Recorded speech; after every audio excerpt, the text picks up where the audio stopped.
Now, this part of the show on what is it? Is it Tuesday tonight, isn't it? It's Tuesday, James. You sure? Yeah, absolutely. Thanks, Bruce, because I just, one day goes into another. Tuesday night we usually do some sort of little musical item, and tonight is no different.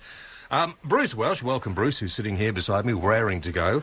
Yeah, I'm so thrilled to be awake at this time of night. Of course, you should be awake at this time of night, a man in your your rudeness of health, and 61. Yeah, not bad for 61, mate. Yeah. Not bad at all. Yeah. But you didn't bring Ash and I a T-shirt in, which is usually we usually expect that sort of thing, don't we? Well, with I Choke Linda Lovelace on it. Yeah. No, I've actually had to get rid of that one. Have you really? Yeah. It got you into a lot of trouble. Well, I used to wear it on Cliff tours, and he would never notice it. Well, Cliff wouldn't. I don't know. I've never met Cliff, but I would have thought he wouldn't. That would have gone above his head. I would have hoped. Yeah, it did, especially in those days. Yes. Yeah. Now, hang on. Listen. Let's not jump the gun. I want to do the introduction. Build it up properly. All right. You know, just as a proper program would. Bruce Welch, the celebrated guitarist, inspiration and founder member of the legendary Shadows, has just embarked on his first solo tour away from the confines of Britain's most successful instrumental group. Recently voted #1 rhythm guitarist of all time. I wrote this, of course. Thank you. Bruce is fronting his own group, Bruce Welch's Shadows, which are not exactly, but nearly the same, but Nearly the same as the other Shadows. And he's with us tonight to share some special Shadow Mania. Now, Bruce, first of all, you wrote. I got a list down here. You wrote a few songs. You discovered Olivia Newton-John in my room. And I don't think you should talk about that. No. I don't suppose. I think it should. I don't suppose Ulrika Johnson's ever called you, has she? No, she hasn't. She hasn't called me either, and I can't believe that. I'm bald. I got glasses. I'm not Swedish. I would be asleep if she did call me. You would? I would be, yeah. Yes, okay, fine. I just wondered. Well, it's you and I. There's you and I that she hasn't called. I think that's... There's still time. There is, isn't there? Yeah. The night is young. You... Where was I? Oh, yes. You wrote her million-selling US chart-chopping record. Or even Chart-topping? Even chart-topping record. You sure you haven't had a drink on this? No, I haven't had a drink. Okay. I wish I had. I work so much better if I had a few drinks. I never knew that you wrote Summer Holiday, Bachelor Boy. Let's be politically correct, James. With? Co-wrote. I was going to say.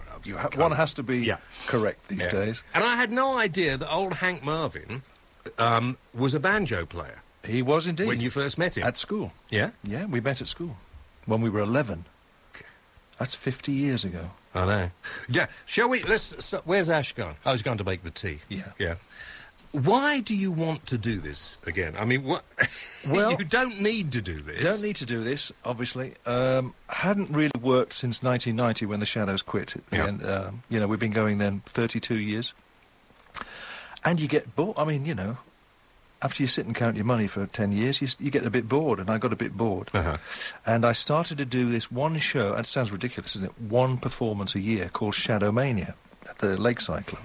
And all these Shadows fanatics, literally from all over the world, would fly in for this one day and see, the top French band, the top Dutch band, and all that sort of stuff. And I would go on. Bruce Welch's Shadows would do 2 hours at the end of the evening. So it was like 8 hours of, if you want to go crazy with Shadows music, it was perfect for you. And I did that one performance a year for 5. This is the 5th year I've done it. And then I thought, we'll do a bit more than this, Because So you here were we ill. are. You were ill the same time as me. And you had your cancer around about the same time as me.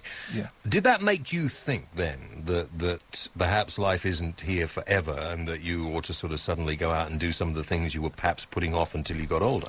It did for the first time because, I was 59 when I got prostate cancer. And you never think of it. You think, I don't know what it is. I think people in the music business like me have been, since I was 16, you feel immortal. You do sort of feel immortal. And because we lasted so long, I'd never been ill. And suddenly I was like, you've got 3 weeks to do this and turn your life around and redo your will and all this, what's going to happen if this happens. And you can't believe it. It's like a culture shock, to say the least. And it does make you think, well, I'll just do what I want to do. Really. You look excellent now, I have to say. I have to say, I feel great. Yeah, I must say. I have these blood tests every 6 months, and it's 3 years in February, so they've all been 0, like 0.1, which is infinitesimal. Infinitesimal. Do you mind talking about it or not? Not at all. No? To be honest, James, I don't actually think about it. I think it's something that happened 3 years ago in February. To somebody else? To someone else. Funny that, isn't it? Yeah, I know exactly what you mean. Yeah. Okay, listen. You wanted to do this again. You wanted to go out on tour. Yeah, but not... Did you? It's not... It's like 3 or 4... You didn't want to get Hank to come with you and all the other... No, well, Hank and I haven't spoken for sort of 12 years now. Do you want me to sort of ring him up and get you back together? Or oh, not? no. Thousands of people have done that already. Yeah. He just decided to go solo. He lives in Perth in Australia, as you may know or may not know. And we did the Shadows tour in 1990, and he said... That's it? No, he didn't. No? That's exactly... that was the problem. He said, I don't want to work next year, which was 91. And he said, OK. And this had happened before, we're all wealthy boys. And he said, so I won't see you next year, Bruce, which was 91. We've had a fantastic year in 99, which we had. The album was platinum, the tour was sold out, all that stuff. He said, I just want to, chill out at home in Perth. So we stood up and had a cuddle. This was the second night after the tour. And he was going back to Australia the next day, and I haven't seen him since. You speak to him on the phone? No. He went solo in 92. Signed a record deal with the same record company we were with, the Shadows were with. Didn't talk to you about doing that? No, never once mentioned it. So it's I found amazing. that a bit you've been strange. together for 30-odd years, and it's almost like being married. In fact, in many ways, it was like being married. Well, it was. Been together since the age of 11. It's incredible. An incredible partnership in all ways. You must miss him. I do miss him. Because I didn't realise you'd been together since you were 11. Yeah, we met at grammar school, when we were kids. And did the whole music thing together, from not knowing anything about music, from wanting to be... Suddenly rock and roll happened in, January 56. We heard Heartbreak Hotel and we heard Rock Island Line with Lonnie. And everybody wanted to pick up a guitar, which we did, we were 14. And... How did you become, in that case? You're absolutely right. Everybody was in a band, everybody played a guitar, well, everybody except me, anyway. And everybody played football as well, except me.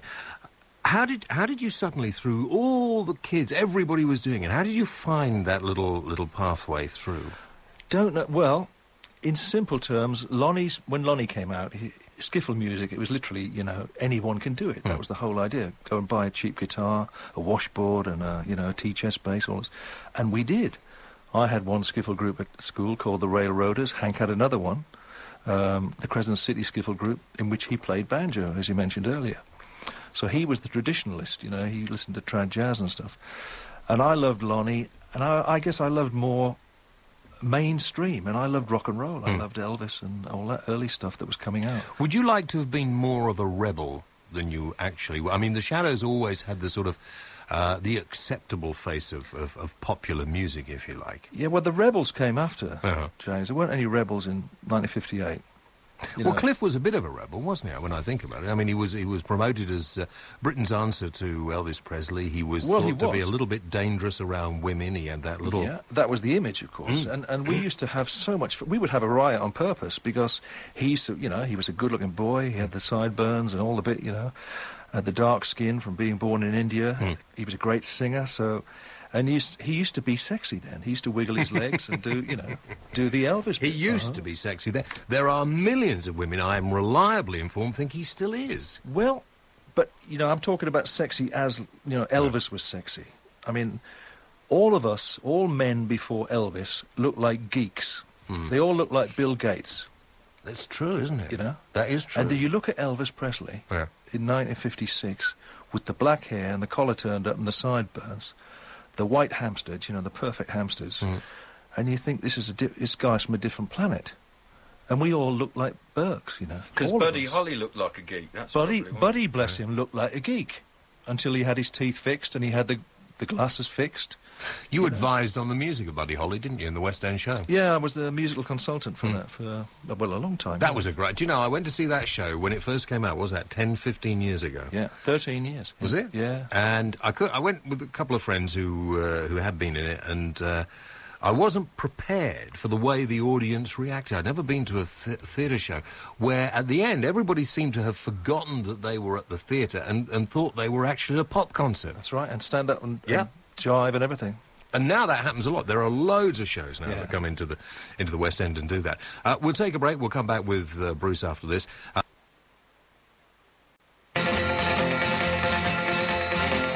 I'm sorry, but I am not doing the dance, Ash. You look ridiculous. Bruce will be embarrassed. Don't do that in front of Bruce, please. I'll teach you the steps.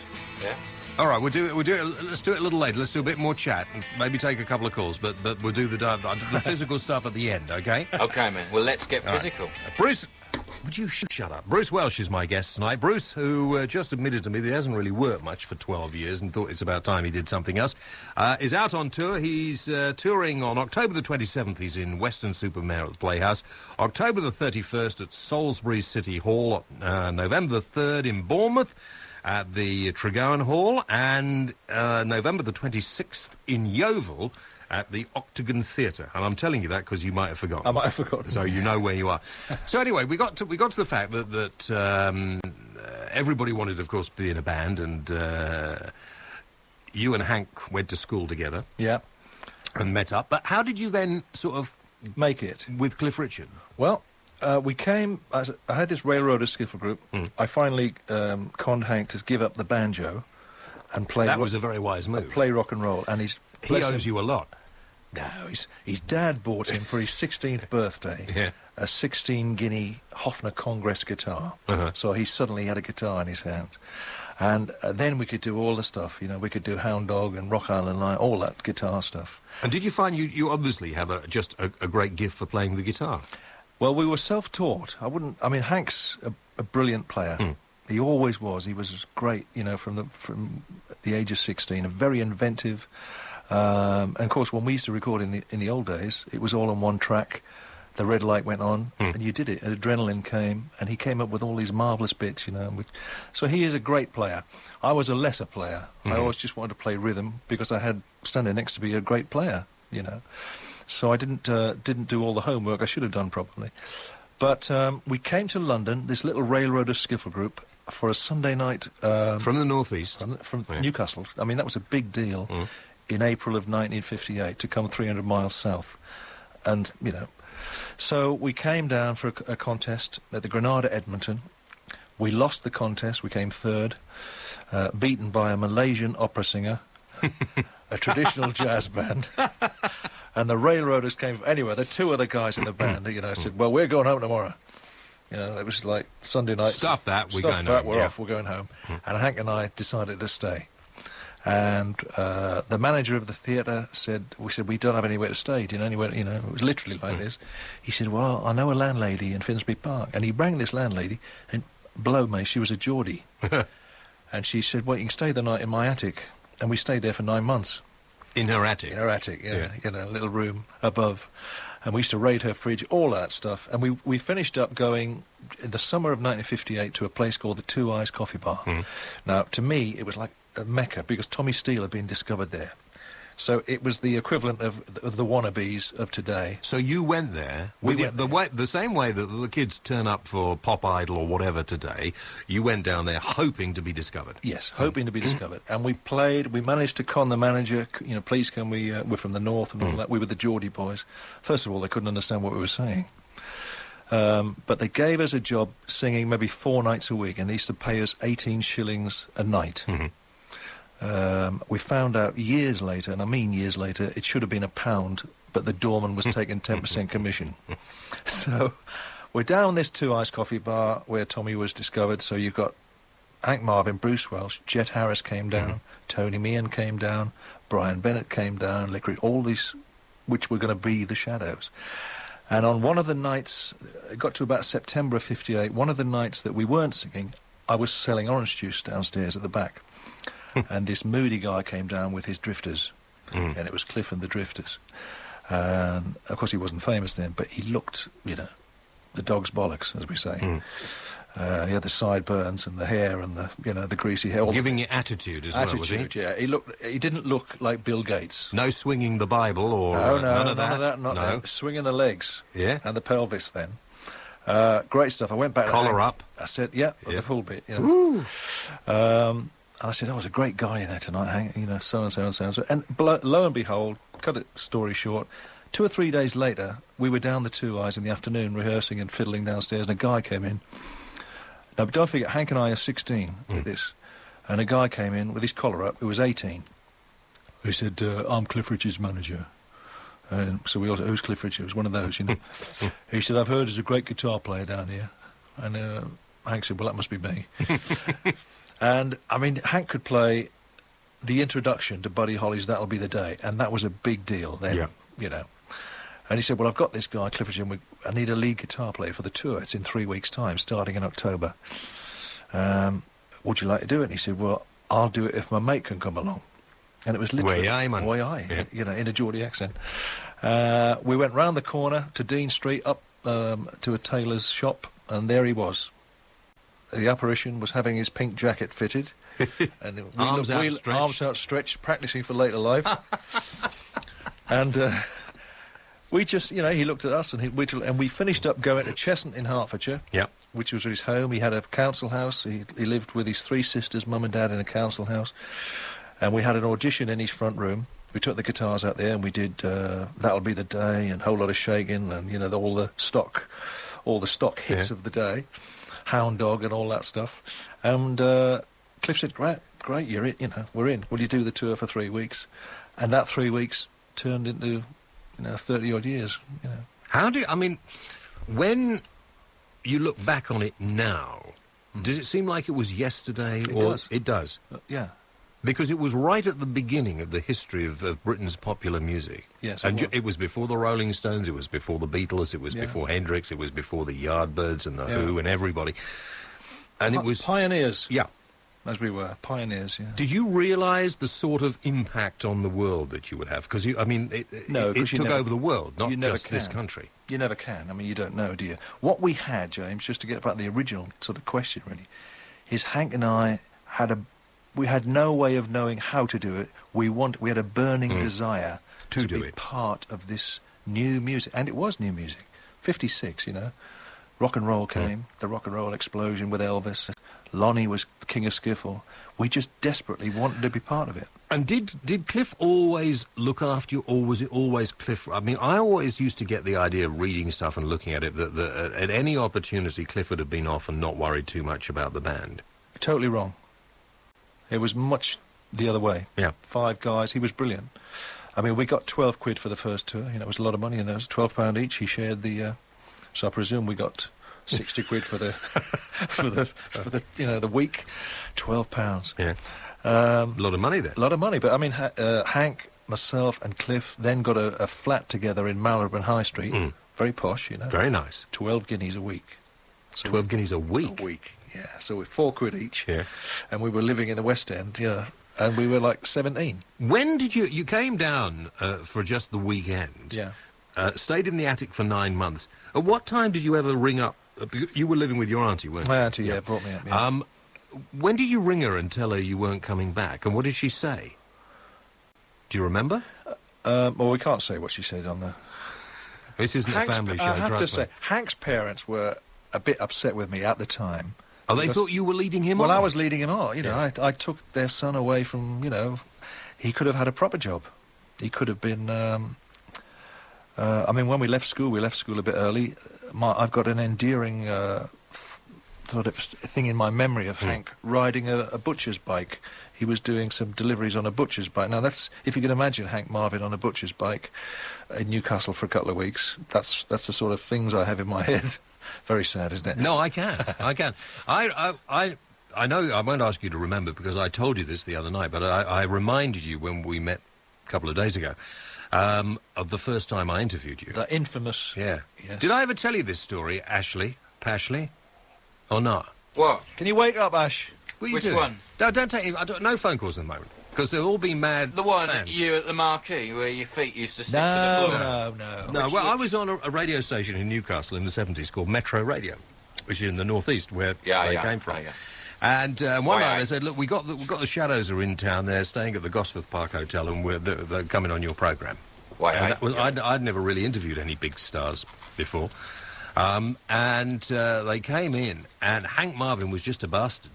I mean, every time I asked him a question... Oh, yeah, I think you did I'll tell you the story. Yeah. He did, and it was only Hank and Bruce who came in. Bruce was all right. He just sat quietly in the corner, funnily enough. But Hank decided... That's unusual for me. Hank decided that he was going to be clever. And realised I was a little bit nervous, and then took the piss for the entire evening. In fact, at the end, I said, well, you might as well go. You don't want to be interviewed by me. You might as well sling your hook. And did he? We went. Yeah, they did, because I said, that's it. I'm not interviewing But, you you know, anymore. we're forgiving. We're back. No, you were all right. 35 He years was all right. Yeah, Hank. Yeah, he was all right. Well, Hank's had to emigrate ever since then. He went to Perth, you see. Well, you know what happens when people annoy me. Yeah, I mean, his life that's why. became a misery here. Yeah.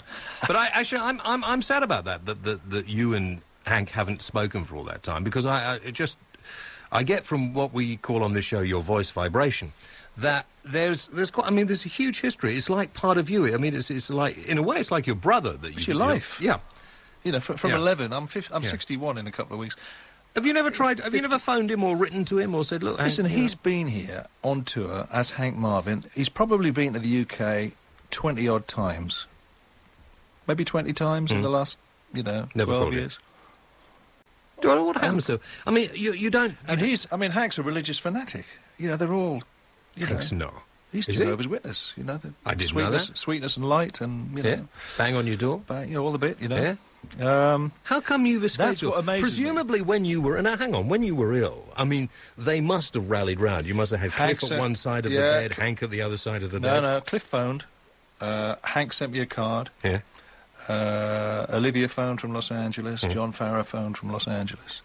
And I got hundreds and hundreds of letters and cards and things, Bruce Welch, Richmond, Brilliant. Brilliant stuff. Could you ring? I imagine that your lifestyle and Cliff Richard's lifestyle now. Sorry, Cliff Richards. He hates that. Lifestyle now are completely different. I mean, so presumably you don't socialise anymore. No, we don't, no. I see him at functions. I did go on Cliff's... we had a lovely cruise 2 years ago around the Med for his 60th birthday, where we had... Did he pay? He hired this ship. Did he pay for the whole thing? I think... Excellent. OK magazine. Oh, really? Had a little... All right, OK. Put a few quid in. OK. It's my birthday soon. What? But it was great fun. Olivia came over from America, John Farrar, there was Tim Rice, myself, Brian Bennett. So it was you that introduced Olivia Newton-John to Cliff Richard? It was, in a way, yeah. Yeah. She was my fiancée at the time. Oh, was she? Oh, see, I told you to ask him more about that. Yes. Probe him. I can't spell it, but I can say it. Yeah. Fiancée. Actually, Bruce is a bit of a ladies' man. I've been led to believe. He's Who been else? married loads of times. Who else has he had? Yeah. I beg your pardon. That's not else? not very nice. Is that Ash in the other room? Yeah. You can. No, that's it wasn't me. That's the scruffy one. I can't believe Ulrika Johnson's not even sort of rung you. You know what? My surgeon, just get back, when I was going to have the operation. Yeah. And he said, well, there are a couple of downsides of your op, He told me what the downsides were. Oh, dear. But he said, but there again, Bruce, you've had your share. Well, that's fair enough. He's put it in that way, and if you have... He was honest. Yeah. He said, you have had your share. Yeah. I don't know, is any point now, since you've had it out, but masturbation for the... we were talking about this the other night. It's one of our favourite very subjects. good for when your we get onto prostate. it. Very, very good for the prostate. If you... But I haven't got a prostate now. No, that's what I'm saying, so it doesn't really matter for you. But this is preventative for all those of you who have. Oh, it's the And testosterone, isn't it? You're not Catholic, He hasn't are got you? an excuse now like we have. No. No. No, just because they don't like it, and I thought, No. that's a sort of... But masturbation, I nearly said the other word, which, we get loads of complaints when I use it, is good. It's very, very good for a prostate. Why is it? Well, it gets rid of it, you see. Yeah, but you've done that anyway without that, so Yeah. that's fine, really, I suppose. This is the side of Bruce that I'm really beginning to enjoy finding out about, because this is the side that you don't normally find out about. You wouldn't get this from Cliff. No, I'm beginning to understand why Cliff and Hank don't call you anymore, really, now. No, it's amazing how I've known this before. How religiously inclined people who suddenly find religion just shut off all their friends who weren't and never have much. It's a common thing that happens. It's very sad. Well, there must be a reason why Hank Marvin, who is my school friend, I was 32 years his partner, and we are partners. Hank and I, own the Shadows. We are the Shadows. Is that why you have to call it? Yes. Bruce Welch's Shadows, and he would presumably have to call it Hank Marvin's Shadows. Yeah, because we can't use it unless it's the two of us together. Right. It's just a business thing. We've had it forever. There has to be a reason why Hank, when we had a cuddle that night in 1990, didn't say, Bruce, this is it, I've had enough, or goodbye, it's been fantastic, it's been crap, whatever. He never ever said that, and still hasn't said that. So, did you not phone if him? it was me, if the shoe was on the other foot... You're an extrovert, you see. I would have just told people, I tend to shout my mouth off. Can't stand you. Bugger off. Yeah. But, did it... I don't know how to put this. Put it bluntly, James. I am. No, I'm trying to work out how bluntly I want it to go and which one. Did it ruin your life? Did it... You're worth a fortune. He must be worth a fortune. Cliff must be worth a fortune. You were worth a fortune at a very young age, relatively speaking. Yes. Do you think that affected your life for the worst? Do you think that it made your life difficult? No. Not at all, no. We never used to blow it. We were very thankful, especially maybe Hank and I coming from the northeast. Things are fairly black and white up there, and still are, I think. Did you look after your family? Did you? Yeah, bought them the house, all of it, as you do. Bought my auntie a house, What did she say? Thank you. She just, oh no, nobody lad, don't be bothering yourself. That's a good Geordie accent, wasn't it? It was great. Yeah. I always remember I bought my first roller when I was, when I was 21. No, I was 21. And I'd moved her to this posh bit of Wickham, on the hill? On the hill. Well, that's where Metro Radio was, just down the bottom of the hill. Because I lived, Swalwell. Hank and I lived on the wrong side of the tracks. I was in Elsick Road. Yeah, that was the road, wrong end of it, yes. And Hank was in Stanhope Street, down near the football ground, Now, they've pulled where we actually lived, they've gone. They've built new slums now. Yeah. But it's just... I was there one day. What was the name of the pub in Wickham? Was it the Bay Horse? I don't know. They did really nice. Black Forest Gatto. I'm not into Black Forest. Oh, okay. All right. Bottles of wine, maybe. Yep, But I bought my auntie this place, and she had someone come in, and she was embarrassed. And I was playing at the City Hall in Newcastle that night, so this was about 3 o'clock in the afternoon. I popped in for tea, and she had a friend coming, and I had this huge silver cloud outside. She said, "You'll have to go, I can't." I won't. So I actually had to leave. Come back later. And come back later, I came back after the show. Okay, we'll take a break. If you'd like to talk with Bruce now, we'll take some calls. 08704 20 20 20. You could email us at TalkSport or text us at 81089 if you're on Orange, Vodafone or the O2 networks.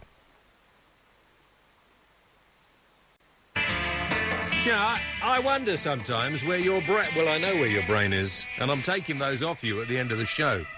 I am. What? You know what? Just answer the calls, all right? Yeah. And just behave yourself. And I'm very busy. You're not busy at all. You're filling in the PRS details. He's trying to take the call. Bruce won't mind about the PRS details at all. I always fake the PRS. So every song that's on the radio, I've written. Bruce Welch has written everything that's on the... I've been putting Welsh down for everything on this. Composed, everything. Bruce is my guest this evening. He's back on tour with Shadow Mania. The dates are October the 27th, I'll do this again, October the 27th, Western Supermare, the Playhouse, October the 31st, Salisbury, the City Hall, November the 3rd, Bournemouth, Tregowan Hall, November the 26th, Yeovil, the Octagon Theatre. I remember going to see the young ones with my mum and dad, actually, in Wales on holiday once, and thinking, that must be great to travel around in an old bus. And I thought it was summer holiday. Was that Summer Holiday? Summer Holiday, yeah. It was Summer Holiday. And they travel around in the old bus and no, it was the Young Ones where they got the theatre, wasn't it? Young Ones was, yeah. Yeah, I was right. Where we Sorry. saved the youth I still club remember both. and all Yeah, yeah, that's it. And it was just one of those feel-good factor films, wasn't it? They were both feel-good, and they were right for the time. Yeah. And they must have made you huge stars. That must have turned you from being sort of recording stars into kind of entertainers. Not us, not the Shadows. I mean, it did for Cliff, Yeah. because Cliff obviously was...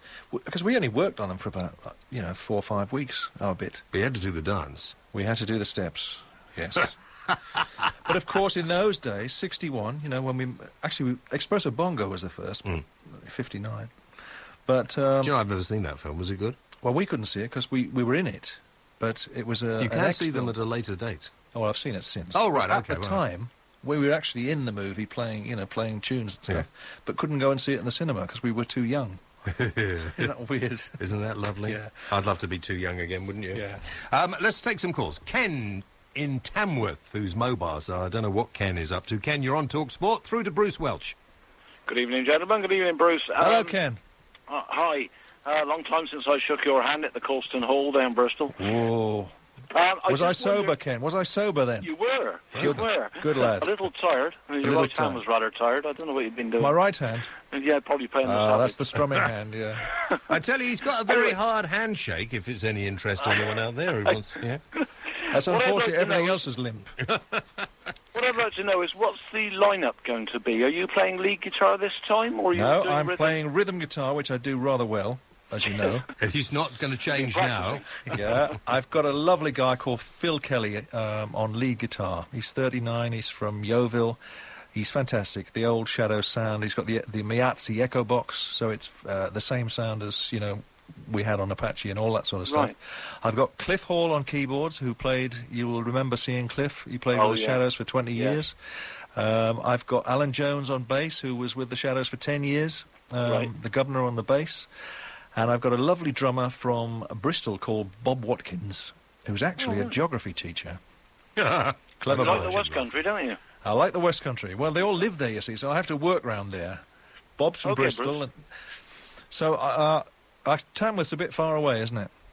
Yes, I drive a truck, so I just happen to be resting in Tamworth before the return run at the moment. Yeah, because I that live in doesn't Bristol. sound... That doesn't sound like a Tamworth accent to me. No, it's a actually, Bristolian Ken. accent. Yeah. Well, you better come down then. East Bristol. Yeah. Well, I'd love to, but I suspect it's in the evening, and I always work nights. Yeah, it's always in the evening. You'd have to take a I night off. expect you're booked out anyway already. Nearly, but, there's always a seat for you, Ken. I can stand on the amplifier. Okay. Take it easy, Okay, Ken. thank you very much indeed. Bye now. Let's go to Wakefield in West Yorkshire. Willie is on mobile as well. Willie, you're on the air, through to Bruce. Good evening, James. Good evening, Bruce. Hello, Willie. How you doing? Nice to speak to you, Bruce. A couple of questions I would like to ask you, Bruce, as regards the Shadows. I've followed them for years, like your music, etc. Right. I've listened to you speaking to James here. It's about the education. You say you were self-taught. Musically, yes. Yes, musically. Yes. So, what I'm trying to say is you play by ear. Play by ear, yes. Still, we don't read music. We don't do the dots or anything like that. No, I find this, I mean, most interviews that I'm listening to radio and that, I'm a truck driver too, like, and I play guitar and keyboards and I sung with bands for years and that, like, these club bands and that. Yes. But I find that some of the best musicians are self-taught and play by ear. That's right. Well, certainly in sort of rock and pop music, I mean, McCartney doesn't, read music or anything, and he's done all right. That's correct. He's got a knighthood. The interesting thing was always the sound of the Shadows. Yes. I mean, the echo and that. Yes. At any time, did Hank ever use the Watkins copycat? Never. He never used it. No, it's we started with it's an Italian echo box called a Miazzi, Meazzi. Yes. Miazzi echo box, which in fact my guy Phil Kelly uses one now. So we've got the original sound from 1960. No, I never had the Watkins. It was always a Miazzi, and then he went on to Benson's and all this sort of stuff. But the original hit sound, Hank's sound, was the Fender Stratocaster, of course, the Flamingo Pink Strat, which I play now, the Vox AC30 amp, and the Miazzi Echo Box. That was the sound of the Shadows. And today's music, see when you're going back to the Vox and the Marshalls, etc., and that, and the old Fender amps where you had the Muller DL34 valves, do you think it's a truer sound than what we've got today with amps today? Well, I prefer, I mean, because I'm an old fart, I guess, I prefer the old sound, you know. That's right. I mean, Hank, for instance, I know he uses a modern amp now. He's got a new Hank Marvin, you know, because he gets a royalty, so he's got a Hank Marvin amplifier. But, of course, all the million sellers and everything we had, you know, in the early days, Apache and all that hit sound, if you like, was a Vox AC30. That's the amp, you know. And I play now a 1961 Vox amplifier. There you are. I mean, and you could afford a new one. I could afford a new one. Yeah, you could afford a new one as don't well. know. It stands for a reason. It is very interesting because, I mean, the old amps and that, like, they were a crisper sound. Yes. I think they were a crisper sound because, I mean, I played when I sung with the bands. I mean, I was just doing it for a hobby around the clubs and that. We had quite a good sound in the west of Scotland. And we were heroes when we went into the Black Widow speakers and all this. This is technical stuff. James is looking puzzled. But one question I would like to ask, and I'd like you to answer it honestly, but I'm quite sure you will. Of all the hit singles, etc., you had with the Shadows, in your opinion, for you being a rhythm guitarist, what would you say was the most difficult, the one you had to concentrate on the most? The Savage. My rhythm guitar part on the Savage is very fast. You probably heard it. Yes. I was the one I would have picked. I was a sort of, I don't know how old I was then, about 19 maybe. I find it difficult playing it now, but obviously when I was young I had a very fast right hand. That's correct. Yes. There you are. Well, there we are. That's back to a subject we were talking about before. Willie, thank you for your call. 08704 20 20 20 if you'd like to speak with Bruce Welch of The Shadows, who's my guest tonight. John in London, Tony in London, Steve in Willenhall, and others will be back with you after this. Is it? Bruce just told me how he practiced for that particular piece of music. I can imagine. Yeah. Which is, he shouldn't have really had a prostate problem. You're too young, Ash. Yeah. Ash actually fancies himself as a bit of a guitarist, but No, you need a very... I'm not a guitar. I'm more of a drummer, a keyboard. Sorry, yeah. Everybody's a drummer. Keyboard person. Yeah. That must have... Do you have any kind of like repetitive strain injury in the hand or not? No. I mean, seriously, have you got arthritis in the fingers or not? No. Any ear problems? No. No? Pardon? Did you ever want to cut loose and be, you know, do sort of Hendrix type stuff, or did you ever want to do anything like that? No. No. You never wanted to I do just had sort a of great time. heavy metal or No. No. No. It's so nice to meet somebody who actually is happy with I what love- they did. oh, yeah, And the thing that's unusual about you is that you don't mind talking about or even hearing these songs, because usually people say, I don't want to talk about anything I did then. I want to talk about the new stuff now. No. I mean, I love all the stuff we did, you know. I mean, it sounds a bit dated now. Obviously it is. It's 45 years old next But year. it's your life, isn't it? It's my life, It's your yeah. life. It's like your It's children. my musical life. Or part of it. Yeah. Or a big part of it. I'd like to devote a bit more of the programme to Olivia Newton-John, actually, and ask about... I suppose Ash would get a bit sad about She's it. not. She's probably downstairs. Do you think she is? Yeah, she could be. Do you know that? I mean, her in Greece in those tight trousers. Fab, eh? They sewed her into those. Did Yeah. they? Yeah. How They did were a you- pair of mine. Yeah. Were they really? Yeah, it was an old pair of mine. How did you meet her? You just saw her in a bar and that was it? Did you No. sort of give her the big I'm a member of the Shadows Shadows? No, Shadows. We just finished a movie called Finders Keepers in '66. Yeah. England had just won the World Cup. Remember. We were on a high. Yep. Shadows were booked. In those days, it used to do a week in each place. And we were doing a week in Bournemouth. Mhm. And we turned up in Bournemouth on the Monday and met the rest of the show. And there was these two girls who were the opening act called Pat and Olivia. Mhm. And one was a dark and one was a blonde. And I said, the blonde's mine. Yes, there's nothing like being politically correct. and that was it. She was yours. Well, not instantly. Not but straight away. Not straight away. Took 25 minutes. No, I had to wait. I had to wait till the end of the week. That's always the way. And so then you said, I'll write you a hit record. No, we went. That was '66. Yeah. So we didn't actually start recording her. She was 17 then. We started recording her in 1970. We had a hit with John Farrett and myself produced her. Yep. If Not For You was the first hit. I remember. Did First you write hit. that? No, Oh. Bob Dylan wrote it. I wish I had. Of course been. he did, yeah, actually. Yeah. Bob Yeah. Dylan. Which one did you write? Things like Banks of the Ohio. You wrote Banks of the Ohio? Yeah, with John Farrar. Yeah. On the Ohio. Golly. Oh, yeah. So how many mansions have you got? I've only got one. And do you live in it all My the time? ex-wives have got others. I live in it all the time, yes. Yeah? I have a little hovel in Soho, which Yeah. we discussed last week. Oh, yes, where is, the cartoonist chappie used to... That's right. Yeah. Yeah. Listen, can you stay on a bit longer, or... Absolutely. Yeah, because, you know... I've got to be home by tomorrow morning at 6:30 to walk the dog. Okay, that's okay, no problem at all. We've got Brian and Steve and Tony and John and others, and we will put you on to talk with Bruce right after the news. Don't go away. More from Bruce Welch and some more music from the Shadows after this. We found out that the Bruce now is living life in the fast lane yet again. He's out on tour in October and November. October the 27th in Weston-super-Mare, on the 31st in Salisbury, November the 3rd in Bournemouth, and November the 26th in Yeovil with Shadow Mania. He hasn't spoken to Hank for a number of years, and there's some sadness there, I can tell, talking about it. And he'd really like to get together, but unfortunately Hank and... In fact, Farrow got religion too, didn't he? No, not John. Was he not? No. Licorice Locking, bless him. Licorice Locking. Brian Locking. We all call him Licorice. I don't want to know why. I really don't want to know why. Was the first Jehovah's Witness in the band. Really? In 1963. So Jehovah's Witnessing became a bit of a sort of problem with the band. I mean, what happened? Not a problem as such. Jet Harris left... He became one too? Jet was... No. Oh, right, I was going to say. Jet left in July of 62, and we had this new bass player called Licorice, who's a lovely guy. And we'd met him in the Two Eyes, I mentioned earlier. You know, this is we all met. And, of course, you know, when you're a musician, you don't ask what religion you are. When you join a band, it's got nothing to do with it. Exactly.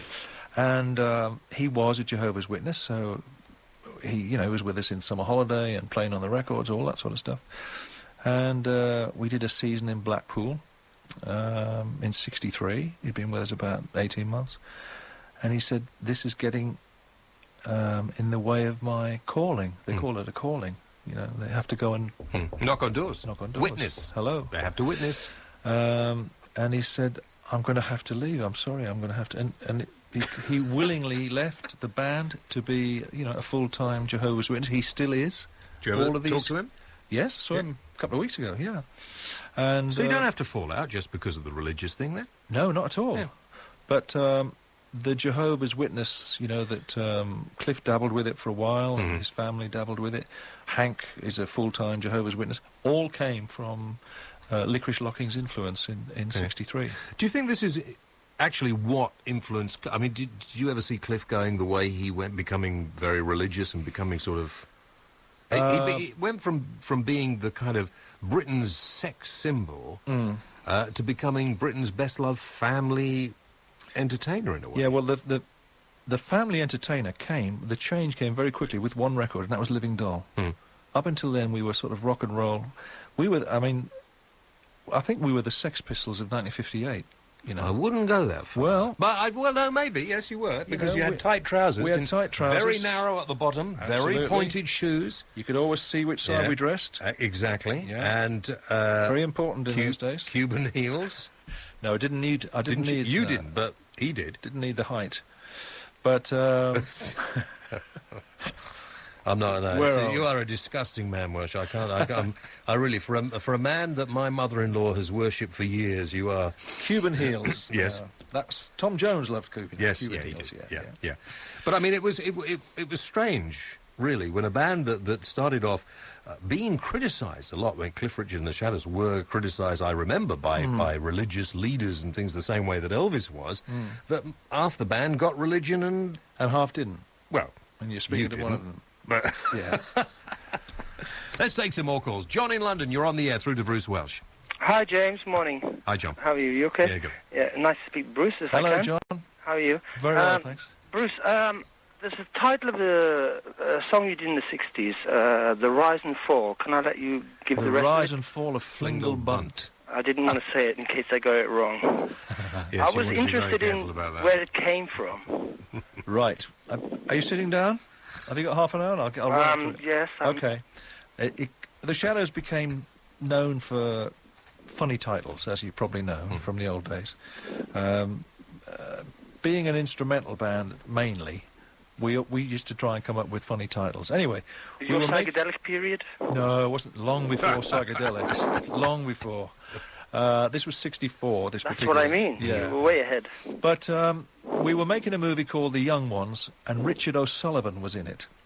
Doctor in the House, Doctor at Large. Yeah. Yeah. In fact, I lied. It wasn't The Young Ones. It was Wonderful Life we were doing Okay. in 1963. And Richard O'Sullivan, had to do a monologue to the camera, and it's very hard to do a monologue. For about 2 minutes, and he was doing this speech, and he got through 99.9% of the speech perfect, and he fluffed a couple of words. As he was doing it, he went Flingelbunt. Okay. So he finished the take, and they said, "That's it." And we said, "What was that? What was all that about, Flingelbunt?" You know? And he said, "Well, It rhymes. actors." He said, "No, Oh, I see. I'm going to have to lip sync the correct words into that little section. You know, that means dub your voice on." And he said, "If you mouth something like Flingelbunt, almost any words you're going to say afterwards will Flingelbunt? will fit." Do you know, for years I thought Okay. it was just a sort of anarchic kind of... No, so we've got Flingelbunt from Richard O'Sullivan. Yeah. We had been to see the night before a gangster movie called The Rise and Fall of Legs Diamond, which is a black and white gangster movie. Oh, that's a brilliant movie. So we put the two of them together, and we have The Rise and Fall of Flingelbunt. Well, That's there where we it are. comes from. There's a And little... did you enjoy making Espresso Bongo? Well, as I said earlier, we did. We couldn't. Some of the sets were closed because the women were taking their clothes off during the filming. Of course, we were just 17, so we weren't allowed to see things like that. Did you not look? Didn't look. weren't allowed on set, man. Oh, I would have looked. No. I'd have sneaked in, me. John, thank you for your call. Tony, mobile in London, you're on the James Whale Show, the voice of reason, through to Bruce. Good evening, Bruce. How are you? Very well, thanks, mate. You? It is a pleasure and an honour to talk to you. I must emphasise that I drive a London taxi, and also my wife drives a London taxi. And last year, she picked up Hank Marvin, and she She phoned me. picks up Hank Marvin. You better Yeah. rephrase that. No, as in the back of her No, taxi. I know what you mean. I was And being... she phoned me immediately after, and she gave me the phone. She gave him the phone, and I was talking to him from my bed. I just woke up because the phone, rang. You must have thought you and- were talking to God. You couldn't believe it. I mean, to be woken up by Hank Marvin, it was absolutely surprising to say the least, Yeah. but exciting. Fantastic. And I was going down memory lane with him, various sort of films, Espresso Yes. Bongo, and your name coming to the fore. And I must emphasise the empathy he had for you and the nice, kind words that he said about you. Good, And good. if there's anything that you feel that you could be enhanced by me telling you this story, I'm just telling you how much he feels for you, because I had him on the phone for about 20 minutes just talking all about you, Cliff Shadows, Great. Jet Harris, Tony Meehan, and also being a fan of Summer Holiday, obviously, Eunice Stubbs and Yes. all that. Whatever happened to Teddy Green? That's what I wanted to ask you. Do you know? Who was Teddy Green? Teddy Green was an actor in... he was a dancer as well, wasn't he? Yeah, I used to work for his mother. His mother had a fruit shop in Bethnal Green, where I was born and bred. Was he the guy with the little hat, did the dancing with the... No, he was the one sort of showed off all the time. Hey, Charlie. Hey, Yeah, Charlie. yeah, If you know what I'm on about. To be honest, I don't know what actually happened to him. You To be don't honest, no, I don't know. It's 40-odd years. It's 40-odd years ago. Looking back on a sort of man of mystery, every time I see or hear that, I should say, I always see Edgar Luscard, black and white sort of... Oh, you're older than I thought. No, and also Wonderful Land. Yes. It epitomises the Edgar box in my ears. But also John F. Kennedy looking at the television with John Glenn.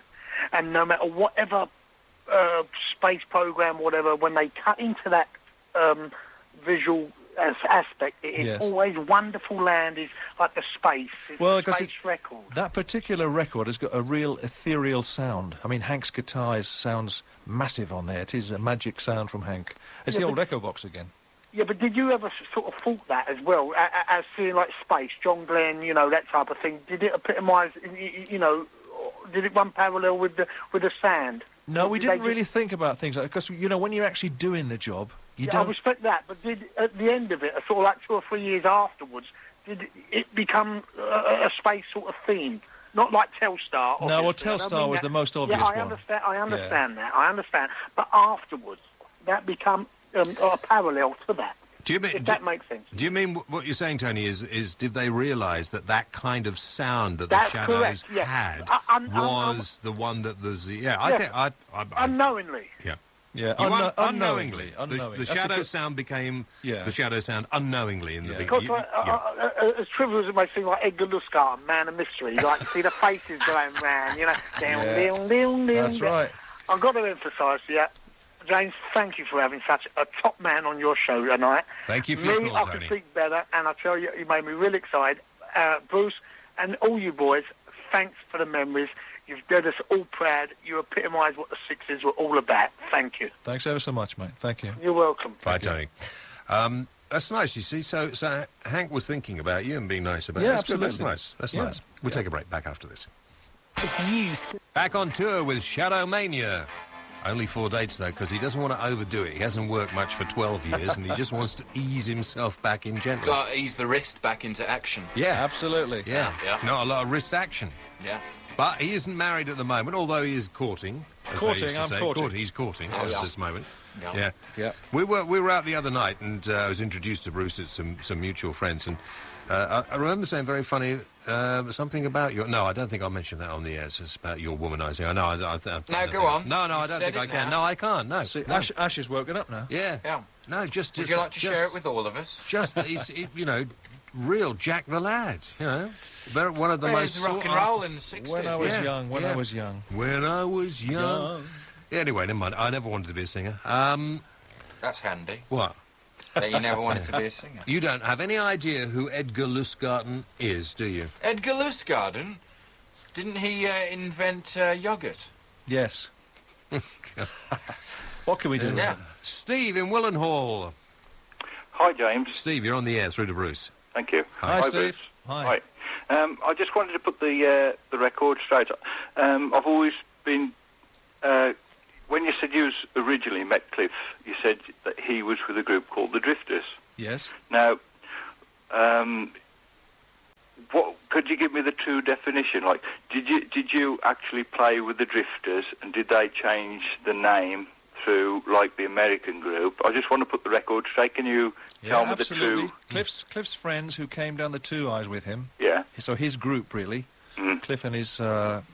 Hang on, 1, 2, 3 mates were the original. That was the Cliff and the Drifters. Yeah. When we met him. On the original, Living Doll, it says was me. Cliff Richard and the Drifters. That's correct. And then Hank and I, when we joined Cliff, became part of his Drifters. With the 3 other guys. With the other guys. Yeah. We did the first tour, and the other guys left, and we got Jet Harris and Tony Meehan in. So then you had Hank, Bruce, Jet and Tony, and we were the Drifters for about 6 months. Why did you change the name to the Shadows? I'm just going to tell you. Oh, Ben. sorry, right. What time does your show finish? Patience, Joe. You're doing me out of my job. Go Ash, on. we'll have to take an extra hour. No problem. No, seriously, we were the Drifters, and then we made a single. We made our first record, as the Drifters, and wanted to release it in America. In fact, we tried to release it in America. Ooh. And this very famous black singing group called the Drifters said through their lawyers, this is what we call an injunction. Yeah. You cannot use the Drifters name in America because we are the Drifters. And quite right, Steve. I mean, quite right. We would have done the same. Yeah. And so we had to come up with a new name, obviously. And I remember it because Hank and Jet went to a pub in Ruislip on their scooters, Ruislip Lido, with where you could see lovely girls at the same time. Parkers? Parkers? No, were they wearing parkers on this? No. No. It was summertime. You don't need parkers. I suppose not, yeah. And so this is only 6 months as the Drifters, and they went through all of the names. There was going to be what's the new name of the band going to be? The 4 Hanks, the 4 Jets, the 4 this, the ins and outs. And Jet, it was Jet, bless him, and he said, because in those days when we used to work, late 58, you're talking about, early 59. There were no PA systems, Steve. There were no great lighting rigs that you see now. There was always just one spotlight on the singer. So Cliff would be in the spotlight, and Jet said, the band are always in the shadow of Cliff, you know. We're always behind him. And he said, why don't we call ourselves the Shadows? And that was a fantastic name change. And so we would... Cliff and the Drifters was probably 6 months, maybe. And then we changed the name to the Shadows and became Cliff and the Shadows in '59. And then, you know, everything suddenly happened. You know, we had the hits as the Shadows, and here we are today. Yeah. Because, as I say, I picked a record. That's how I originally found it. I have got like I think it's original copy of Living Doll. That's right. And when you say, oh, it's Cliff Richard and the Drifters, people say, no, it's the Shadows. And I'll say, no, it's definitely... That's right. Now you know the... in the past. But well, that's the as I say, truth. That's Steve. There's a wonderful rhythm guitar on that record, Living Doll. Who's it played by? I don't know. Stevie, thank you for your call. Thank you. Bye. Good night. Good night. Sonia, in London, you're on the James Whale Show. Sonia, on TalkSport, through to Bruce. Oh, hello, Bruce. Hello, Sonia. Nice to speak to you. And you. What are you doing up at this time of night? Talking to you. Oh, okay. Now, I'd just like to say I've been having a great year this year. I've seen last Hank Marvin The final tour? final tour. Yeah. And I was a bit sad because you're not going to be doing any of your gigs in London, and I would have loved to have gone. Well, we may do. I'm just trying these, you know, 4 or 5 gigs out I'll tell you what, in the West Country. I'll tell you what the problem is, Sonia. He doesn't think anybody will come and see him, so he's just... Oh, I will, definitely. All right, well, I'll book the Palladium tomorrow then. Oh, definitely. Now, I've been seeing Hank. I've just come back a few weeks ago from seeing Olivia in Pittsburgh, because she's my favourite female vocalist. Yeah, she's lovely. Yeah, she She's is. brilliant. Yeah. And I'm going to see Cliff in November, so it would have really been... Where is he in November, Sonia? He's at the Docklands. Is he? Yes. He'll work anywhere, that Cliff. No, but I loved you all, and it's a fantastic year. Like to... You see all of us. Pardon? You can see almost all of us. Yes. Brilliant. It's for you now, because you're not singing in London, but... Oh, well, I'll have to come to London and let you know. Please. Sonia, if you can go to Pittsburgh, right? If you can go to Pittsburgh to see Olivia, you could go to Weston-super-Mare to see Bruce. Yeah, but I've got a friend in Pittsburgh I could stay with. Well, okay. So you don't have any friends in Salisbury or Bournemouth or Weston-super-Mare? Sorry, no. Well, that's not good enough, Sonia. Well, listen, I know a guy called Jim from Bournemouth, don't we, Ash? Well, listen, you'll enjoy Cliff. He's out there doing it again, isn't he? Yeah, but I'd enjoy seeing sort of you as well. It'd be really good. Yeah. Couldn't you go and do a bit with Cliff for her in the Docklands and? Well, no? I mean, it's 45 years next year. You just don't know what's going to happen. 45 years. What about you and Hank and well, we Cliff could do it. You just don't know, do you? Yeah. You never know what's going to happen. Oh, I'll be there, definitely. But it's really complete the whole year to see you all. Because, as I said, I loved you all. You're all terrific. Actually, Olivia's just done in concert, she did a fantastic new version of Physical. Yes. Hoping she's going to release it. Yes. And another song called Sand and Water. Uh-huh. So I really had a great time. Did she do Please Mr. Please that I wrote? Can you remember? Now come on, I'll be checking. I can't remember actually. One of my only American #1 as a writer. I think she did actually. I hope she did. Yeah. I'll have to have words with her. Yeah, no, I think she did actually. I can't remember. I'll say Sonia wasn't sure if you'd done this, Livy. Well, it's because I'm nervous, you see. That's why I can't think straight at the moment. Okay, all right. Well, don't be nervous. We're all friends here. But really, please come sing in London. Otherwise, I'll just have to go to one of your other... All right. Well, we'll try and do something. Oh, that'd be wonderful. All right. Thanks, Bye, Sonia. Thanks, Steve. Bye. Well, it is unusual, Bruce, to be honest, that you decide after all these years to go back and do a bit again, not to do something in the capital city. Or, I mean, you have actually picked... There is an element of truth in what you I said. yeah. Absolutely. You know, know where am I that's going to not play in true. London? I can't, you know, the Palladium. I could call it Bruce Welch's final tour, but Hank's already done that. And again, you didn't... You should have got together for that, really. Well... You should have got together. You should have rung him and made a bigger... You know, you should have said, come on. I'll have to get his number then. Brian in Maidenhead. Yeah, hi there. Hi, Brian, you're on the air. Hi, Bruce. Don't they? They sound so fresh at this time of night. Of course they are. It must be Maidenhead. We do this every night. It's a happening place, Maidenhead. Hello, Bruce. Hi. Yeah, I've admired you and your career from day one. Thank you. Can I just tell you a short story? Absolutely. I started to hopefully learn to play the guitar when I was about 12 years old. Yes. And at school, about 3 grades above me, they had 4 guys start up a pop group. Round about, must have been 58, I suppose. And I thought, oh, great. And I heard they wanted a rhythm guitarist. Yes. I didn't really know what rhythm was at 12, so anyway, I went up to them. I said, look, can I audition? And they said, yeah, come up to our house on Saturday. So I went up there, and literally, Bruce, all I could play was Tom Dooley on one string. I know the feeling. Literally. So they looked at me very nice and said, Brian, thanks for coming, but come back in about 2 or 3 months when you need to play a bit more. When you've got the other string under control. Yeah, right. So I went out and bought Burt Whedon Playing a Day. Oh. And that, how could you? Yes, I did. And that got me on to rhythm, which is what I really wanted to play. So I went back in 3 months' time and had another audition. And they said, good God, yes, you can join us. And I was 12 and they were all about 15 years old. And we started playing and sounding very much like yourself and Cliff and the rest of the Shadows at local village halls and God knows where. Yeah. And we used to rehearse on Sunday mornings during the summer at my parents' garden, which backed onto a big field, and we played all your numbers, like Apache, the whole bit. And the crowd we got was unbelievable. I bet it drove people into church, did it? They loved it.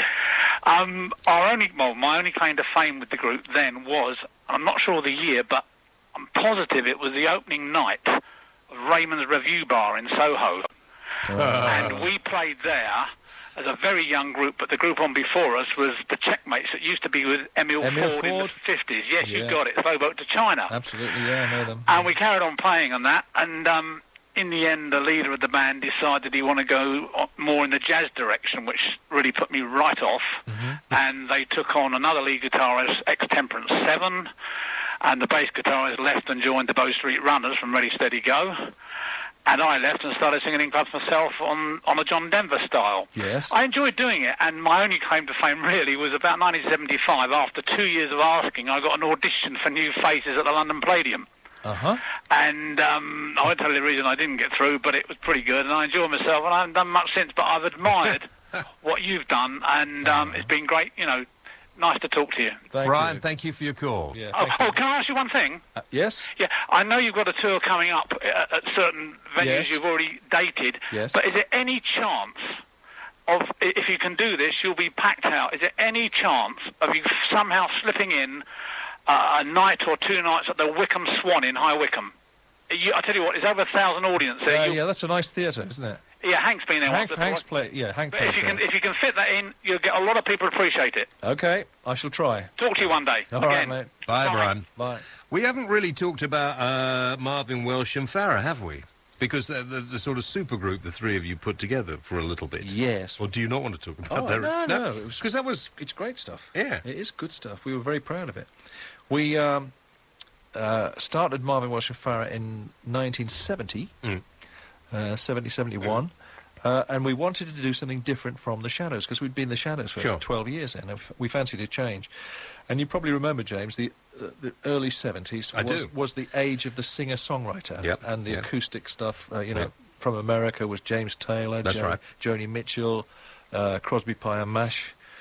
I remember Marvin Welsh and Farah quite well, because I was working in a disco in Tottenham Court Road. And a couple of those were good to put on when you want to have a little smooch. A smooch, yes. And sort of... Yes, I remember. Or you wanted to go off and chat some barmaid up or something like that, yeah. But, so we made a couple of albums, quite successful, not big news like the Shadows was. We always had a problem, because we had 3 acoustic guitars, and we would walk on and do all this clever, intricate harmony stuff. And as soon as Hank walks on, of course, they'd say, "Play Apache, Hank, and what about Wonderful Land and FBI and all that stuff?" So we got used to sort of walking off to the sound of our own footsteps, which was a new experience for us. And made you realise, presumably, how lucky you were, having just sort of... Having had, all that Shadow stuff, Okay. Sarah in Shoreham. Hello, Sarah. Oh, hi. You're on the air, Sarah, through to Bruce. Thank you. Hiya. I love the Shadows music, and I don't know what... Did you play bass guitar? No, rhythm guitar. Rhythm guitar, yes. And I've always loved it, and I've given it to my grandchildren because I like rhythm. Like it anymore. I like rhythm and I like music. Yes. But and Hank was so good on his guitar. And is he still in Australia? Yes, he's a brilliant player. He's absolutely fantastic. He is. I mean, you weren't too bad.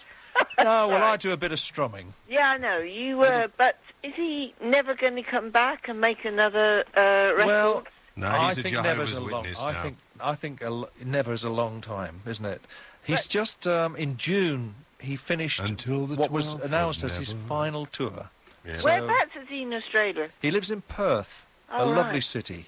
Yeah, I know. I've been there last year for Yeah. 6 months. But I just hope you all get together because you made so much lovely rhythm music, and I don't think people understand music until you hear, because I love instrumental music. Right. Okay, thank you very much, Indy Sarah. Actually, instrumental music in itself was always a gamble.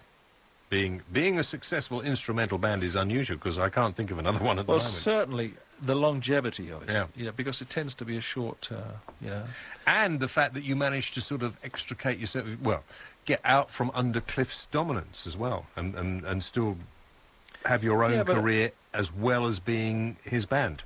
Yes. That was lucky as well. that wasn't was it? unique. Yeah, yeah. Because we were 18 months. We were purely his backing group. Yep. From as I say, October '58 till 1960, when we made Apache, and suddenly we had two, for want of a better word, two top of the bill acts who worked together.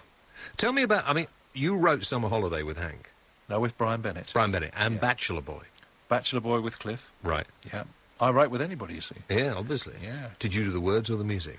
Bit of both. Right. Bit of both. Do you remember actually sitting down? Bachelor Boy, I thought was one of the. I used to really think that when I was at school, that was a hit. Yeah. And it was just I don't know. Well, I had the title first. We were actually we were filming Summer Holiday in Greece, and I was on the beach in Glyfada, just outside of Athens, and I'd had this title for Cliff. It was a great title, and of course in those days he used to say, "I'm not going to get married till I'm at least 27." And he was right. He was right. Yes. 127. But I'm not saying anything. I finished most of the song, couldn't finish it, and I said to Cliff, "Look, I've got this song, so far, and can you finish it off?" And he did. He finished the other verse. So it's got Welsh and Richard on it. A lovely little story. We just finished the song, and we filmed Summer Holiday. Had the goodbye party, as you do. The editors went away to do it all up, make it the finished movie. And about, I don't know, a couple of months later, we got a call saying the movie's too short, Summer Holiday's too short, they think. And the best way to fix it, the easiest way to fix it, is to put another song in. And they said, "Do you have have you got any more songs?" And of course, we had Bachelor Boy, which we just recorded. So we filmed a segment of Bachelor Boy and put it into the finished film. And it was a million seller. It was incredible. So it was an addition. It wasn't planned. It just became a monster hit. Yeah. A million seller. Did you never want to sing?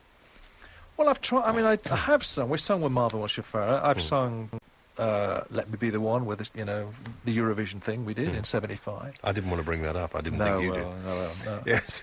I'm not proud, James. I'm not proud. Listen, if you're going to forget the words to a song, forget it in front of 400 million people. Exactly.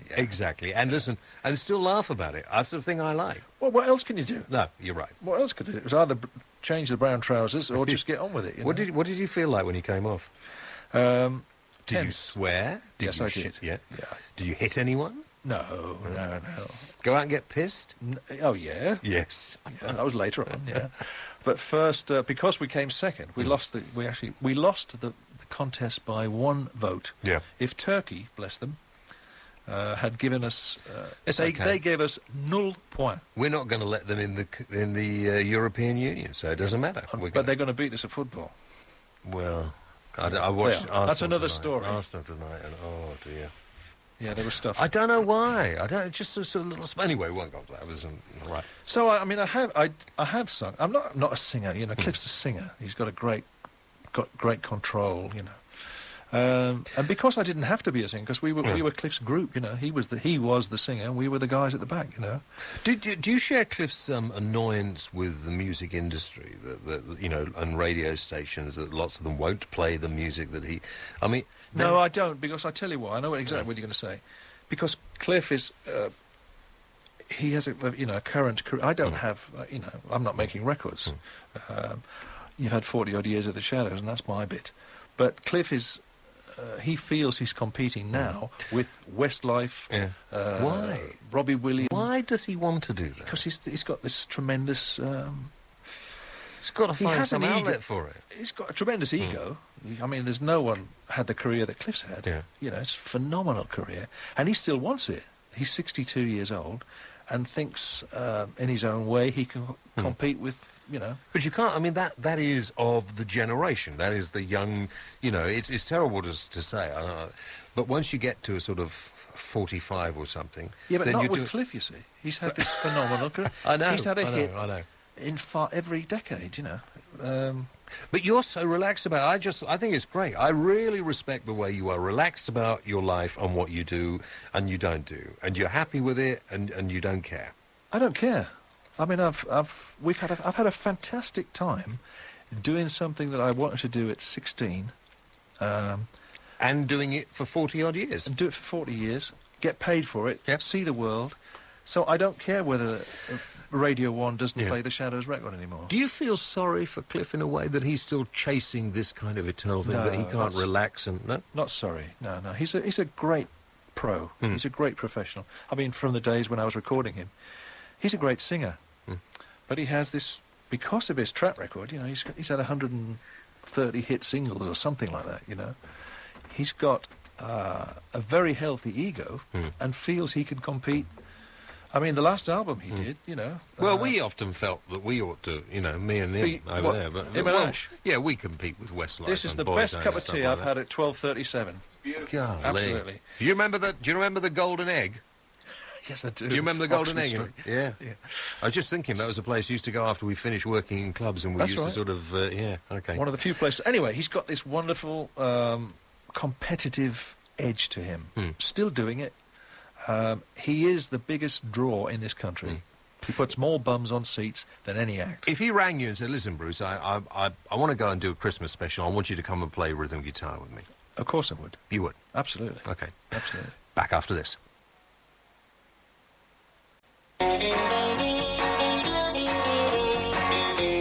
Okay, those are the Shadows, and that was Baroque 7.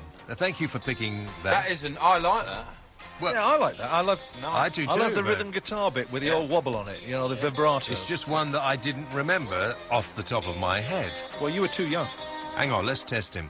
So you know what that's the theme tune? Yeah, it was a Marok 7, wasn't it? What? No, I know what it's called. What was it the theme to? It was the Oh, theme to yeah, a programme. Well, it was a theme to... I'll tell you what, who was the star of the programme? I wasn't even... it was like the 60s, wasn't it? He wasn't born, was he? No, it I wasn't. can't remember It it, wasn't. man, so I must Yeah. have been there. Gene Barry, mate. You remember Jean Barry? Gene Barry, yeah. Yeah. Oh, yeah. John Barry. No, Jean, Yeah. his sister. Gene Roddenberry. Anyway, Jean Barry played this millionaire lawyer. And what was the name Handsome of it? man. Yeah. Do you ever meet him or not? No, never met him, no. He was too big. Chris in... There's so many rude... Chris in Colesley. Hello there. Yes, Chris. How are you? Very good. You're on the air through to Bruce Welch. Okay. I'd just like to ask about the pink Stratocaster legend. It's Do true. you know? It's all true. It's all true. Yes, I play it, yes. What's the legend? Well, what would you like to know? What would you like to know about the Pink Strat? I think there were two brought over in about 1965, something like that. No, there was only one. Do you want me the whole story, the truth? Oh, yes, please. Oh, Okay. sit down then. And Here we go. well, when we started in '58, you couldn't buy American instruments in shops. You couldn't. There was a Board of Trade ban on American stuff. I've forgotten about that, yeah. You used to go and you'd find dodgy old second-hand acoustic guitars and all that sort of stuff. So we weren't playing great guitars. We'd seen a photograph of Buddy Holly with this guitar that looked like a spaceship. And we were great Ricky Nelson fans, and we knew the guy that in Ricky Nelson's group. We didn't know his name at the time. We knew that he played a Fender. So Cliff, who was the only man in... April of 1959. He was the only guy I know that had 140 guineas. And he sent to California to the Fender factory for the brochure of their guitars. And the brochure came back, and Cliff said to Hank, I'm going to buy you one of, this special guitar. And we opened it and thumbed through the thing, and we came to the centre pages of the catalogue, and there was this flamingo pink, maple neck, gold-plated Stratocaster, and Cliff bought it for Hank, and he imported it. You had to import it direct. How much? It was 140 guineas. 140 guineas. And Hank used that on all the hits, Apache and, all that stuff. The same guitar? The same guitar. And I have now played it for... so we actually got it about May of 1959. And then he gave it to you, or...? No, Cliff... let Hank use it. Hank used it on lots of hits with Cliff and the Shadows. We then were given guitars by Fender, matching guitars. So Cliff took the original back and put it under his stairs for years. And when I started to produce Cliff in 75, and we were having the hits with Miss Unites and Devil Woman and all that stuff, I said to him, because he was feeling in a good mood having hits, I said, what happened to the the old guitar, the original guitar? And he said, well I've still got it under my stairs somewhere. So I said, can I have it? Can I use it? And basically he gave it to me, and I've used it since 1975. So that's the true story of the original Stratocaster. And there was only that one in this Only country. that one, yeah. Wow. My friend Nige reckons there's another one. He independently went out and got it himself the same way as you did it yourself. But could you tell me what's the difference between that and a cricket bat? Yes. Yes. The cricket bat's harder to play. But only just. But only just. I wasn't going to do this to you, but I thought you deserve it. All right? Nigel in Maidstone. Hi, Bruce. Hello, Nigel. Hi, Bruce. I've just switched the radio on about an hour ago. Yes? Just in time to hear the story. Which one? Well, about the Shadows. Oh, okay, sorry. I'm not quite sure which one, what colour hair you've got. I've got beautiful grey hair. Thick grey hair. I'm thinking about when I saw you last on the TV. It'd be about Nigel, 2 years ago, wasn't it? Didn't I ban you from ever calling my show again?